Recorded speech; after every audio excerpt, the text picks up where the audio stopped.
देश में कोरोना संक्रमित मरीजों की संख्या 3 लाख के आंकड़े को पार करके 3,08,993 पहुंच गई है। इसमें से जो ठीक हो चुके मरीज जिनको हॉस्पिटल से डिस्चार्ज कर दिया गया है उनकी संख्या 1,54,330 पहुंच गई है, जबकि अभी भी अस्पतालों में इलाज करा रहे मरीजों की संख्या 1,45,789 है। यानी जो डिस्चार्ज हो चुके मरीज हैं उनकी संख्या 1,54,330 है और जो एक्टिव मरीज हैं उनकी संख्या 1,45,789 है। इस तरह से जो रिकवरी रेट है वह रिकवरी रेट लगभग 50% के आसपास पहुंच गया है। महाराष्ट्र, तमिलनाडु और दिल्ली तीन अभी भी पहले, दूसरे और तीसरे स्थान पर बने हुए हैं। महाराष्ट्र में कोरोना संक्रमित कुल मरीजों की संख्या 1 लाख के आंकड़े को पार करके 1,01,141 पहुंच गई है। वहीं तमिलनाडु में 40,698 तथा दिल्ली में 36,824 पहुंच गया है।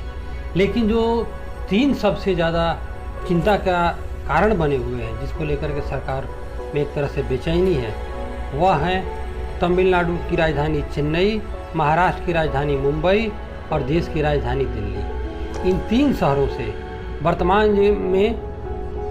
वर्तमान में जो कोरोना संक्रमण के मामले आ रहे हैं उसके 70% मामले इन्हीं तीन शहरों से आ रहे हैं।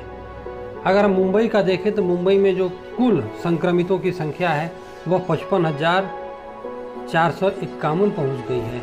वहीं दिल्ली में यह संख्या 36,824 है, जबकि चेन्नई में 28,924 बना हुआ है। इन तीनों शहरों में, चूँकि ये तीन शहर अभी जितने भी कोरोना संक्रमण के नए केस आ रहे हैं, नए मामले आ रहे हैं, उसमें से 70% इन तीन जगहों से आ रहे हैं।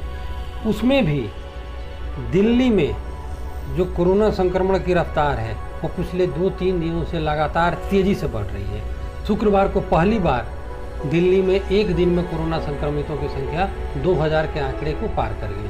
दिल्ली को लेकर के सरकार के अंदर में भी एक बेचैनी है और इसको कैसे निपटा जाए, दिल्ली में तेज़ी से बढ़ रहे मामले को कैसे नियंत्रित किया जाए, इसको लेकर के केंद्रीय गृह मंत्री अमित शाह ने रविवार को सुबह 11 बजे एक मीटिंग बुलाई है, जिसमें केंद्रीय स्वास्थ्य मंत्री डॉक्टर हर्षवर्धन, दिल्ली के उपराज्यपाल अनिल बैजल, मुख्यमंत्री अरविंद केजरीवाल, एम्स के डायरेक्टर डॉक्टर रणदीप गुलेरिया तथा SDMA यानी स्टेट डिजास्टर मैनेजमेंट अथॉरिटी के अधिकारी उसमें भाग लेंगे।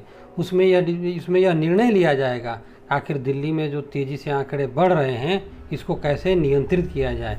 इसको लेकर के समीक्षा होगी तथा आगे की रणनीति भी तय की जाएगी। उधर दिल्ली के उपराज्यपाल अनिल बैजल ने सोमवार को DDMA यानी दिल्ली डिजास्टर मैनेजमेंट अथॉरिटी की बैठक बुलाई है, जहां इसी मुद्दे पर एक बार फिर से चर्चा की जाएगी कि जिस तरह से तेज़ी से अचानक जो दिल्ली में कोरोना संक्रमितों की संख्या है वो बढ़ रही है उसको कैसे नियंत्रित किया जाए। क्या इसके लिए जो कंटेनमेंट जोन है वहाँ पर किसी तरह के बदलाव में ज़रूरत है या फिर इसको लेकर किसी और कड़ाई की ज़रूरत। इन सभी मुद्दों पर सोमवार को दिल्ली डिजास्टर मैनेजमेंट अथॉरिटी में चर्चा की जाएगी। तो इस तरह से देखें तो दिल्ली में जिस तरह से अचानक कोरोना संक्रमितों की संख्या तेज़ रफ्तार पकड़ी है और जो राज्य दिल्ली की स्वास्थ्य व्यवस्था है वह लगभग कोलैप्स हो गई है, उसको लेकर के कल गृह मंत्री अमित शाह की भी बैठक और दिल्ली डिजास्टर मैनेजमेंट अथॉरिटी की सोमवार को होने वाली बैठक बहुत महत्वपूर्ण होगा, जिसमें आगे इस रणनीति पर चर्चा की जाएगी कि दिल्ली को कैसे कोरोना के इस संकट से बचाया जाए।